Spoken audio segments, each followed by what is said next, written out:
ಎಲ್ರಿಗೂ ನಮಸ್ಕಾರ ಫ್ರೆಂಡ್ಸ್. ಎಲ್ಲರೂ ಹೆಂಗಿದ್ದೀರಿ?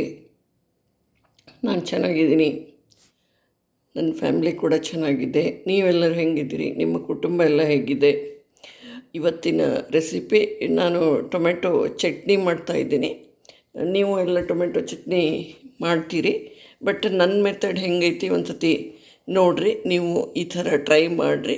ಟೇಸ್ಟು ನಿಮ್ಗೆ ಸೇಮ್ ಅನ್ನಿಸ್ತೈತೋ ಅಥವಾ ನಿಮ್ಗಿನ್ನೂ ಚೆನ್ನಾಗಿ ಬರ್ಬೋದು, ಅಥವಾ ನಿಮ್ಗಿನ್ನೂ ನಿಮ್ಮದೇ ಚಲೋ ಇರ್ಬೋದು. ಎರಡೂ ನೀವು ವಿಚಾರ ಮಾಡಿ ಕಮೆಂಟ್ ಮಾಡಿರಿ.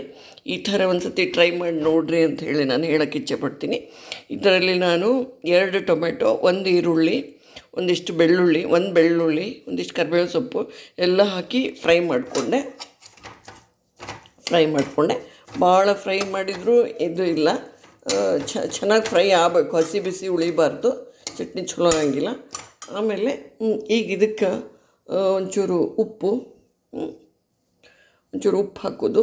ಆಮೇಲೆ ಒಂದು ಸ್ವಲ್ಪ ಇದರಲ್ಲೇ ಒಂದು ಸ್ವಲ್ಪ ಮೆಣಸಿನ್ಕಾಯಿ ಹಾಕಿದ್ದೆ ಆಲ್ರೆಡಿ, ನಾನು ಕಟ್ ಮಾಡಿ ಹಾಕೀನಿ. ಮೆಣಸಿನ್ಕಾಯಿ ಇಲ್ಲಿ ಕಾಣಿಸ್ತೈತೆ ನೋಡಿರಿ, ಮೆಣಸಿನ್ಕಾಯಿ ಹಾಕೀನಿ. ಅದು ಸ್ವಲ್ಪ ಖಾರ ನೋಡಿ ನಿಮಗೆ ಎಷ್ಟು ಬೇಕಷ್ಟು ಖಾರ ಹಾಕ್ಕೋಬೇಕು, ಯಾಕಂದ್ರೆ ಮೆಣಸಿನ್ಕಾಯಿ ಜಾಸ್ತಿ ಖಾರ ಇಲ್ಲ. ಆಮೇಲೆ ನೆಕ್ಸ್ಟ್ ಉಪ್ಪು ಹಾಕ್ತಾಯಿದ್ದೀನಿ, ಒಂಚೂರು ಅರಿಶಿನ ಹಾಕಬೇಕು.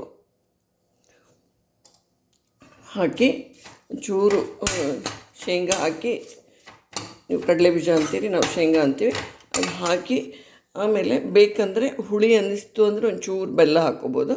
ಸಕ್ಕರೆಗಿಂತ ಬೆಲ್ಲ ರುಚಿಯಾಗುತ್ತೆ. ಆಮೇಲೆ ಹುಳಿ ಕಡಿಮೆ ಅನಿಸಿದರೆ ಟೊಮೆಟೊ ಕೆಲವು ಹುಳಿ ಇರೋಂಗಿಲ್ಲ, ಜವಾರಿ ಇದ್ದರೆ ಪರವಾಗಿಲ್ಲ, ಉಳಿದಿದ್ದು ಟೊಮೆಟೊ ಅಷ್ಟು ಹುಳಿ ಇರೋಂಗಿಲ್ಲ. ಒಂದಿಷ್ಟು ಒಂದು ಬೋಟ್ ಅಂತ ನಾವು ಅಂತೀವಿ, ಚೂರು ಹುಣಸೆ ಹಣ್ಣು ಆ್ಯಡ್ ಮಾಡ್ಬೋದು ರುಚಿಗೆ ತಕ್ಕಷ್ಟು ನೋಡಿಬಿಟ್ಟು. ಆಮೇಲೆ ಮಿಕ್ಸಿಗೆ ಹಾಕಿದರೆ ಟೊಮೆಟೊ ಚಟ್ನಿ ಈಸ್ ರೆಡಿ ಆ ಥರ. ಸೊ ಇವಾಗ ಬರ್ರಿ, ಈಗ ಸದ್ಯ ಎಲ್ಲ ಆ್ಯಡ್ ಮಾಡಿ ಮಿಕ್ಸಿ ಮಾಡ್ಕೊಂಬಿಡ್ತೀನಿ.